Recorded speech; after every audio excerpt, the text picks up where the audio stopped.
గౌరవ ముఖ్యమంత్రి గారు వరంగల్ పర్యటన సందర్భంగా మా ప్రియతమ కీర్తిశేషులు ప్రధానమంత్రి ఇందిరాగాంధీ జన్మదిన సందర్భంగా అలాగే విజయోత్సవాల పేరు మీద ఈ నెల 14 నుంచి 9వ తారీఖు జరిగే ప్రోగ్రాంలో భాగంగా దాదాపు 4,000 పైన కోట్లకు శంకుస్థాపనలతో పాటు 1,00,000 మందితో బహిరంగ సభ కూడా ఏర్పాటు చేస్తున్నారు. దాన్ని సక్సెస్ చేయాలని కూడా ప్రజలంతా కూడా పార్టీలకు అతీతంగా ఈ ప్రభుత్వం చేసే కార్యక్రమాల్లో పాలు పంచుకొని ముఖ్యమంత్రి గారి అలాగే విజయోత్సవ సభని ఇందిరాగాంధీ జయంతిని సక్సెస్ చేయాలని మీ అందరికీ తెలుసు. మామునూరు వరంగల్ ఎయిర్పోర్టు నేను ఎమ్మెల్యే మొదటిసారి అంటే 6 సార్లు 99లో కాకముందుకెళ్ళి ఎయిర్పోర్ట్ గురించి వింటున్నాం. ఎన్నో అవాంతరాలు ఏర్పడి మామునూరు ఎయిర్పోర్ట్ స్ట్రిప్ ఉండే గతంలో ఎప్పుడో పాత, కానీ ఆ ఎయిర్పోర్టుని మనం చేయలేకపోయినాం. కానీ ఈ గవర్నమెంట్ వచ్చిన తర్వాత మా సీఎం గారు కానీ సివిల్ ఏవియేషన్ మినిస్టర్గా నేను, మా ప్రిన్సిపల్ సెక్రటరీ గారు వికాస్ రాజ్ గారు బోర్డు మెంబర్ అలా జిఎంఆర్ ఎయిర్పోర్ట్లో ఉండి కొద్దిలో టెక్నికల్గా యాజ్ పర్ జిఎంఆర్ ఎయిర్పోర్ట్ చేసినప్పుడు ఎంఓఈలో ఉన్న అగ్రిమెంట్కు 5 కిలోమీటర్స్ డిస్టెన్స్ తక్కువ వాళ్ళని కన్విన్స్ చేసి ఈరోజు మామునూరు ఎయిర్పోర్ట్ని గతంలో 150 కిలోమీటర్ల ఒప్పందాన్ని జిఎంఆర్ సంస్థ విరమించుకొని మాకు కోఆపరేట్ చేసినందుకు వారికి కూడా ధన్యవాదాలు తెలియజేసుకుంటూ చివరికి ఎన్ఓసి సాధించాం. ఆ ఎన్ఓసి సాధించడంతో మొదటి స్టెప్ అయిపోయింది. అందులో స్పెషల్ సెక్రటరీ మా వికాస్ రాజు గారు ఉండడంతో కన్విన్స్ చేసి నేను కూడా జిఎంఆర్ మేనేజ్మెంట్తో మాట్లాడి మా సీఎం గారు కూడా వరంగల్ హైదరాబాద్ తర్వాత మనకు ఏకైక ఛాన్స్ ఉన్నది వరంగల్లోనే. అది ఇప్పటికెళ్ళో వరంగల్ ప్రజల కళ్ళనే కాకుండా అక్కడ కాకతీయ పెద్ద టెక్స్టైల్ పార్క్ కానీ యునెస్కో గుర్తింపు పొందిన రామప్ప టెంపుల్ కానీ హైదరాబాద్ తర్వాత పెద్ద జనాభా ఉన్న సిటీ అది. అందుకని దాని మొదటి దశలో ఎయిర్పోర్ట్ని స్మాల్ ఎయిర్ క్రాఫ్ట్ రాకపోకలకు అనుగుణంగా తీర్చిదిద్దేందుకు మాస్టర్ ప్లాన్ తయారు చేసి ఎయిర్పోర్ట్ డెవలప్మెంట్ చేసేందుకు 8 నెలల టైంలోనే పూర్తి చేయాలని ఒక రోడ్ మ్యాప్ పెట్టుకొని ముందుకు పోతున్నాం. రెండవ దశలో సెకండ్ ఫేజ్లో airport authority of India international విమానాలు పెద్ద విమానాల నుంచి మొదలుపెట్టుకొని కార్గో విమానాలు ఆపరేషన్ చేయడానికి రానున్న 1 సంవత్సరం 1.5 ఇయర్లో ఎయిర్పోర్ట్ విస్తరణ కోసం 1.5 ఇయర్లో కంప్లీట్ చేసేయాలంటే ఎయిర్పోర్ట్ విస్తరణ చేయాలి. పెద్ద ఫ్లైట్ దిగాలంటే దానికి 253 ఎకరాల భూసేకరణ కావాలి. దానికి నిన్ననే ప్రభుత్వ పరంగా ముఖ్యమంత్రి గారి అనుమతితోని 205 కోట్ల రూపాయలను విడుదల చేస్తూ జీవో కూడా ఇవ్వడం జరిగింది. మన దేశంలోని తిరుపతి, విజయవాడ, ఢిల్లీ, ముంబై, బెంగళూరు ప్రాంతాలకు రెగ్యులర్గా ప్యాసింజర్స్ తీసుకెళ్లే విధంగా పెద్ద విమానాలు నడపాలని కేంద్ర ప్రభుత్వాన్ని కోరాలని నిర్ణయించుకొని ఫస్ట్ వీక్ ఆఫ్ డిసెంబర్లో మన తెలుగువాడే అయిన ఆంధ్రప్రదేశ్ చెందిన గతంలో కేంద్ర మంత్రిగా ఉన్న ఎర్రంనాయుడు మా అందరికీ సుపరిచితుడు, వారి కుమారుడైన రామ్మోహన్ నాయుడు గారే సివిల్ ఏవియేషన్ మినిస్టర్గా ఉండడం మన అదృష్టం. వారితో మాట్లాడి ఈ తిరుపతి, విజయవాడ, ఢిల్లీ, బాంబే, బెంగళూరు తీసుకెళ్లే విధంగా మినీ ఏటీఆర్ ఎయిర్క్రాఫ్ట్ కాకుండా పెద్ద ఫ్లైట్స్ కూడా ఏర్పాటు విషయంగా 1.5 ఇయర్లో చేయాలని రాష్ట్ర ప్రభుత్వం నిర్ణయం తీసుకొని గౌరవ ముఖ్యమంత్రి గారి నాయకత్వంలో దాన్ని వార్ ఫుటింగ్ బేసిస్లో చేయాలని నిర్ణయించుకోవడం జరిగింది. ఇది వరంగల్ ప్రజలకు రేపు ముఖ్యమంత్రి గారు పోతున్న సందర్భంగా ఇది వరంగల్ ప్రజలకు కానుకగా, ఎందుకంటే అక్కడ మీకు తెలుసు ఇలా పెద్ద టెక్స్టైల్ ఇండస్ట్రీ, ఇండియాలోనే పెద్ద టెక్స్టైల్ ఇండస్ట్రీ వచ్చింది. రేపటికెళ్ళి ఫారినర్స్ కూడా డైరెక్ట్ ఢిల్లీకి వచ్చి, ఢిల్లీకి వెళ్ళి డైరెక్ట్ వరంగల్ వచ్చే విధంగా, హైదరాబాద్కి వెళ్ళి ఢిల్లీ పోవాలన్నా వయా వరంగల్ కానీ, హైదరాబాద్కి వెళ్ళి తిరుపతికి పోవాలన్నా ఎంతోమంది ప్రయాణికులు వయా అక్కడ ఒక ఆల్ట్ పెట్టుకొని అక్కడ పోయే విధంగా దీన్ని 1.5 yearలో పూర్తి చేయబోతున్నాం. లాస్ట్ 10 yearsలో దాని గురించి ఎన్నిసార్లు మాట్లాడినా ఒక చలనం లేదు. ఇలా జిఎంఆర్ని ఒప్పించుకున్నాం మేము ఫస్ట్ అగ్రిమెంట్ని. ఇదే కాకుండా ఫ్యూచర్లో భద్రాద్రి కొత్తగూడెం, రామగుండం గ్రీన్ఫీల్డ్ ఎయిర్పోర్ట్లకు ఇమ్మీడియట్గా గతంలో నేను కూడా ప్రెస్లో చెప్పడం జరిగింది. భద్రాద్రి అంటే అక్కడ టెంపులే కాదు, ఐటీసీ కూడా ఉన్నది. దాంతోపాటు సింగరేణి హెడ్ క్వార్టర్ దగ్గర ఉన్నది. రామగుండం అంటే మీకు తెలుసు ఎన్టీపీసీ అలా పెద్ద ఎత్తున ఎక్స్పాన్షన్ కాకుండా పెద్ద ఇండస్ట్రియల్ ఏరియాగా మారింది. దాన్ని కూడా తప్పకుండా సాధించుకుంటాం. ఈ హైదరాబాద్తో పాటు ఈ 3 ఎయిర్పోర్ట్లని వచ్చే 4 సంవత్సరాల్లో పూర్తి చేయాలనే మా ప్లాన్. రెండవది, హైదరాబాద్ విజయవాడ రోడ్డు నేను ఎప్పుడు మీకు తెలుసు ఎంపీగా ఉన్నప్పుడు కూడా ఎన్నోసార్లు దాంట్లో పార్లమెంట్ దాదాపు 10-12 సార్లు రేజ్ చేయడం జరిగింది. కాకపోతే అప్పుడు జిఎంఆర్ సంస్థ మాకు 2022లో వాళ్ళు స్టార్ట్ చేయాలి యాజ్ పర్ ఫస్ట్ టెండర్లో వాళ్ళు బిడ్డు దక్కించుకున్నప్పుడు. కానీ వాళ్ళు చేయకుండా వాళ్ళ 2035 వరకు టోల్ కలెక్షన్ చేసుకునే ఛాన్స్ ఉండే.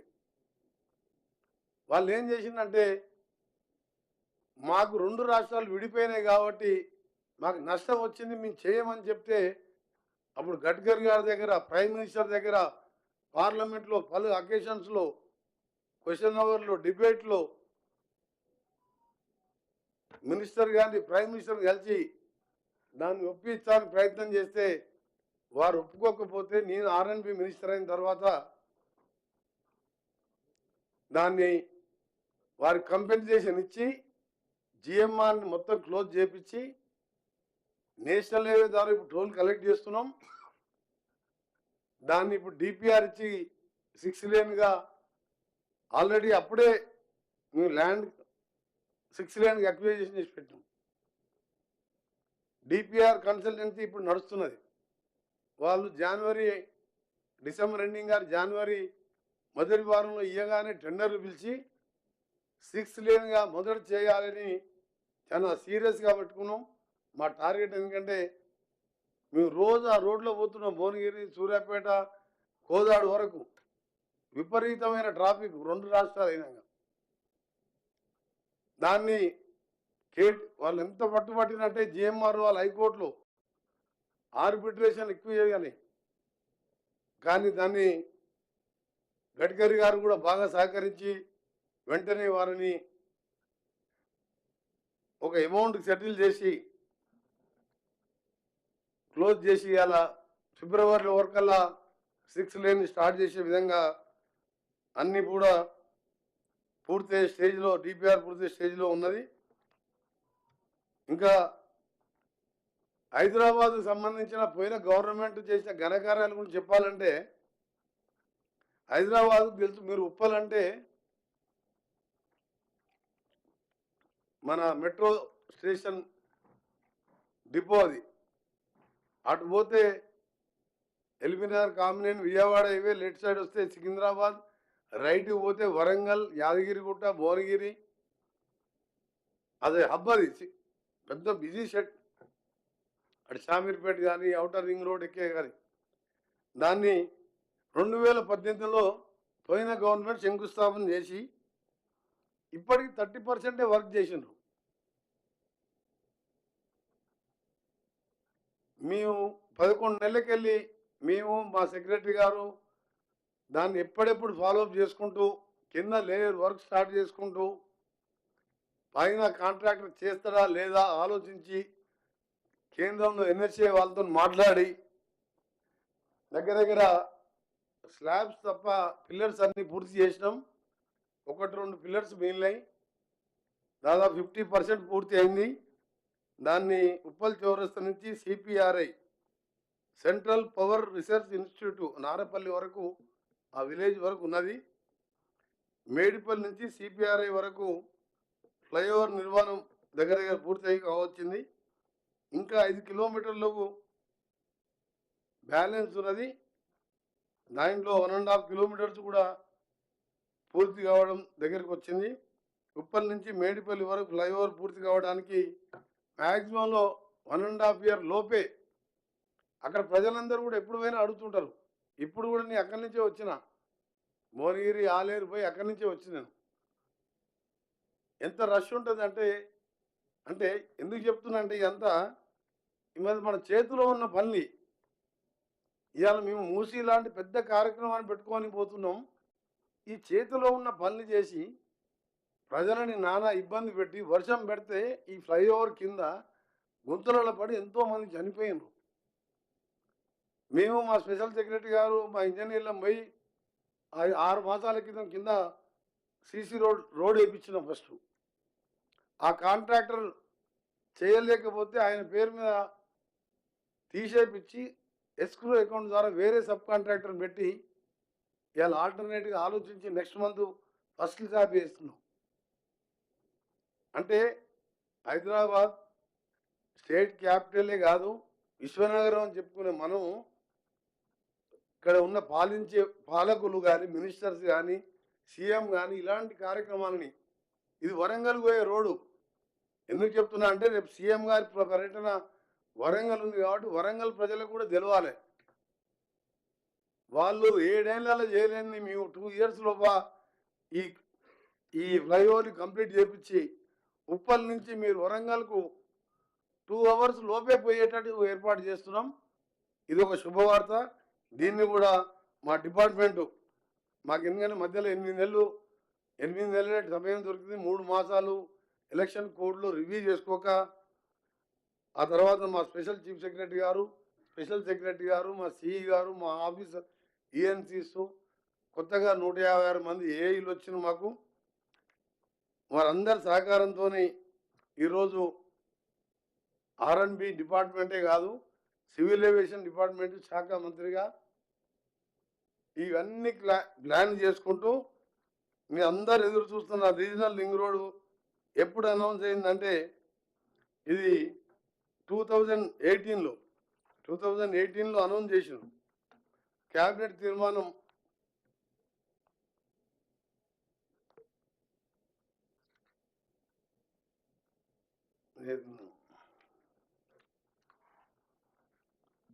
డేట్ ఇచ్చిన రీజనల్ లింక్ రోడ్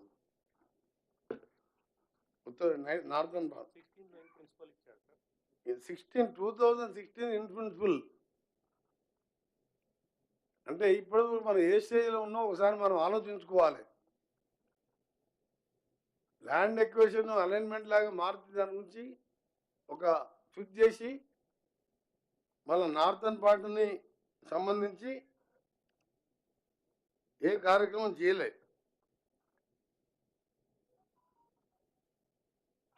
వాస్తవం జనరల్ 80% పూర్తి అయితే టెండర్లు పిలవచ్చు.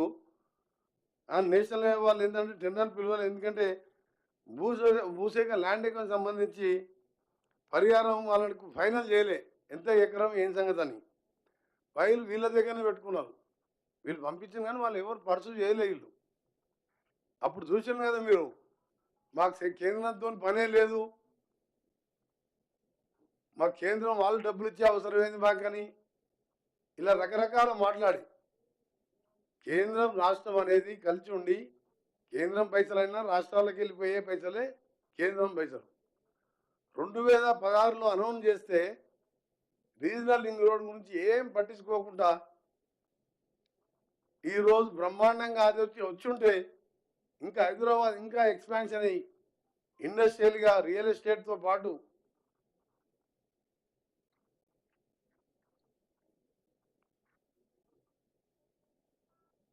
ఇప్పుడు మేము ల్యాండ్ ఎక్విజిషన్ కూడా నెక్స్ట్ మంత్ స్టార్ట్ చేస్తున్నాం.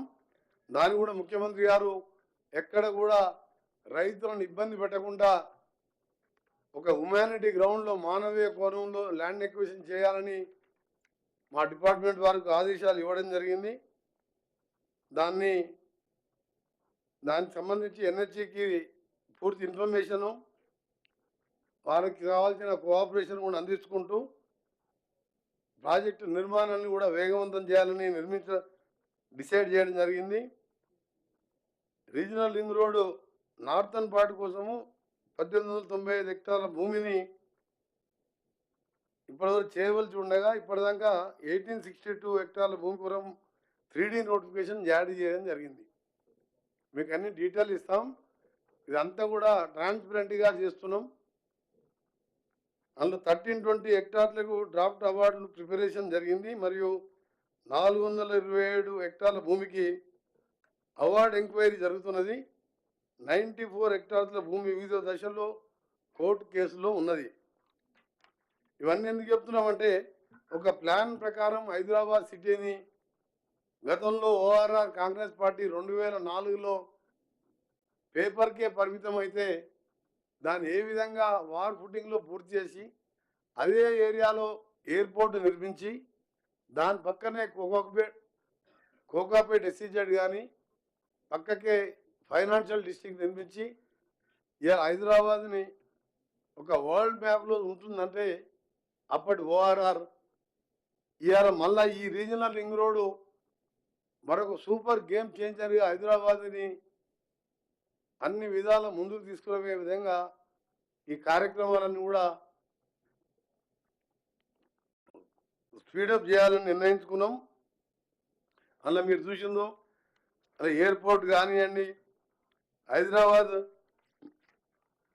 విజయవాడ 6th లేను గడ్కరీ గారిని వెంటనే ఒప్పించి దాన్ని చేయడం కానివ్వండి.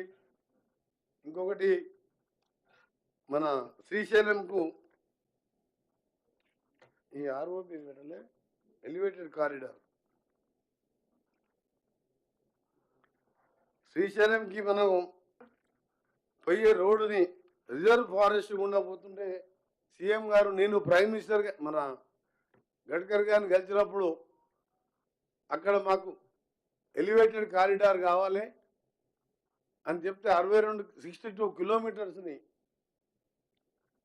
సింగిల్ పిల్లర్తో డిపిఆర్ తయారు చేయని చెప్పి వాళ్ళు ఎన్హెచ్ఏ వారికి గడ్కరీ గారు ఇన్స్ట్రక్షన్ ఇవ్వడం జరిగింది. దాదాపు 7,000 కోట్ల ప్రాజెక్ట్ అది రిజర్వ్ ఫారెస్ట్ కాబట్టి రోడ్ వెయిటింగ్ ఛాన్స్ ఉండదు. తప్పకుండా మాకు పూర్తి నమ్మకం ఉన్నది. గడ్కరీ గారు మాట్లాడిన తర్వాత, నేను గౌరవ సీఎం గారు మాట్లాడిన తర్వాత మాకు మంచి నమ్మకం ఏర్పడ్డది.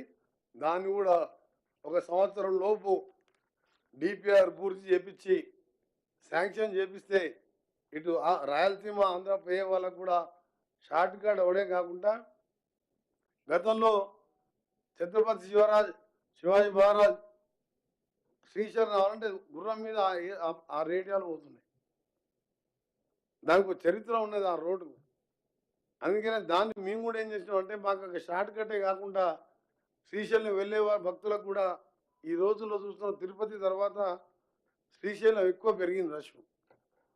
అందుకని దాన్ని కూడా ప్రయత్నం చేసి మిగిలిన ఫ్లైఓవర్స్, మిగిలిన నేషనల్ హైవే రోడ్స్ని అన్నీ కూడా phase wise land acquisition speed up చేసి ముందుకు పోతున్నాం. ఇందులో ముఖ్యమైనది మామూలు ఎయిర్పోర్ట్ రేపు ముఖ్యమంత్రి గారి పర్యటన ఉన్నది. దాంతోపాటు దాన్ని ఇలా గతంలో ఫస్ట్ ఏంటంటే చిన్న ఏటీఆర్ ఫ్లైట్లు దిగే విధంగా అనుకున్నాం. కానీ లాస్ట్ వీక్ ముఖ్యమంత్రి గారితో మాట్లాడి మా డిపార్ట్మెంట్ అంతా చర్చించి పెద్ద ఫ్లైట్లు కూడా దిగే విధంగా ఏర్పాటు చేయడం జరిగింది. దానికి సంబంధించి నిన్న 253 కిలోమీటర్లకు 205 కోట్లు రిలీజ్ చేయడం జరిగింది. వచ్చే నెల ల్యాండ్ ఎక్విజిషన్ కూడా స్టార్ట్ చేస్తాం. దాని ఎయిర్పోర్ట్ని 1 ఇయర్ లోపే చిన్న విమానాలు దిగే విధంగా 1.5 ఇయర్ లోపే రెగ్యులర్ ఎయిర్పోర్ట్గా కేంద్ర ప్రభుత్వం సహకారం, కేంద్ర పౌర విమానయాన శాఖ మంత్రి గారి సహకారంతో పూర్తి చేస్తామని మీ అందరికీ తెలియజేసుకుంటూ, మీరు దీనికి సంబంధించినవి ఉంటే అడగండి. మనం మూసి గీసి అడిగేది ఉంటే ఈ సబ్జెక్ట్ డిబేట్ అవుతుంది మళ్ళా. మూసి ఏంటంటే ఢిల్లీలో ఉండే మంత్రులందరూ గల్లీలలో ఉండి షూలు వేసుకొని, సాక్స్ వేసుకొని, ఏసీలు వేసుకొని,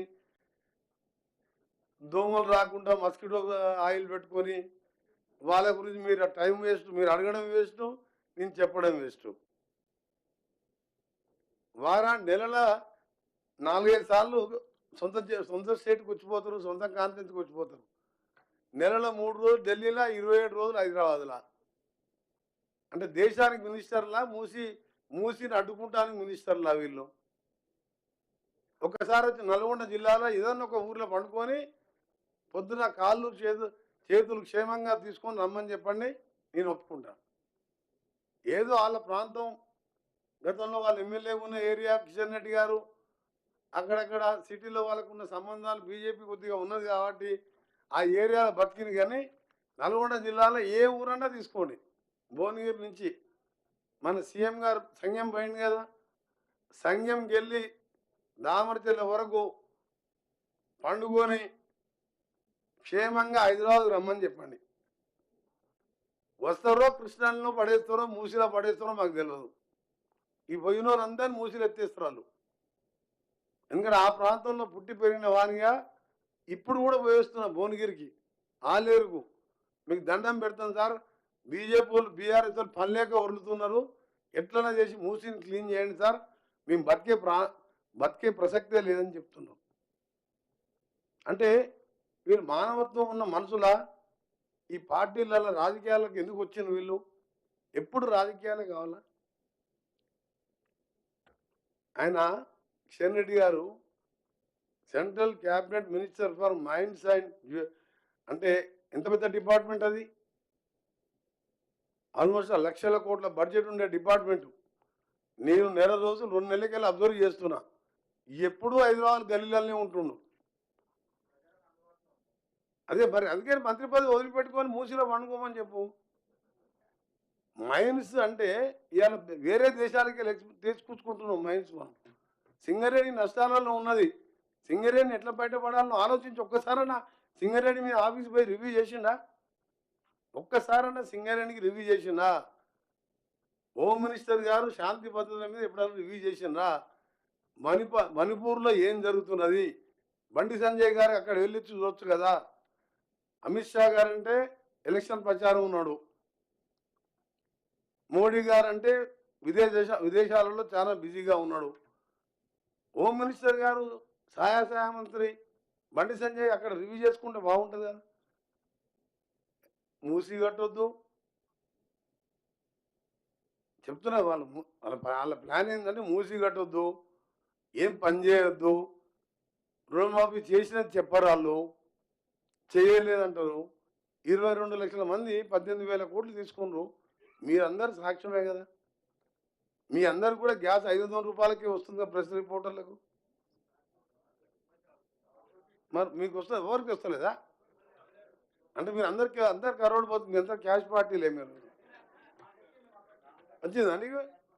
మరి నీకు 200 జీరో బిల్ వస్తలేదు ఎవరికి? నిజంగా చెప్పు, కరెక్ట్ చెప్పు. చిన్న ఇంట్లో ఉన్న వాళ్ళకి జీరో బిల్లు 1000 వచ్చేది జీరో వస్తుంది అని నా నల్గొండ మున్సిపాలిటీలో కానీ నగరకాల భువనగిరిలో పేదవాళ్ళు 50 లక్షల మంది నెలకు 1000 రూపాయలు అంటే సంవత్సరం 12,000 మిగిలించుకుంటున్నారు. ఎందుకు ఆలోచన ఒక్కసారి తండ్రి కొడుకు అల్లుడికి ఎందుకో ఈ పేదవానికి సంవత్సరానికి 10,000 మిగిలిన ఆలోచన ఎందుకు రాలే? నాకు ఎక్కువ నేను ఎందుకంటే డిపార్ట్మెంటు ప్రజల మధ్యలో వండుకుంటా, నేను ఎక్కువ మాట్లాడదు. కానీ వీళ్ళని అనాలంటే ఎన్నని అనవచ్చు. అంత కోటీశ్వరుని ఎట్లా కోటీశ్వరుని చేయాలని చూసింది తప్ప, వాళ్ళు స్లమ్లలో ఉన్న ఇదే మూసిలో పండుకున్నాను కరెంటు బిల్లు వాళ్ళకి 1000 బట్టి గల్లబట్టి వసూలు చేసినావు కదా. మరి అప్పుడే నువ్వు వాళ్ళకు పెద్ద ఇల్లు కట్టించి కరెంటు బిల్లు ఫ్రీ అయిపోతున్నావు మాలాగా.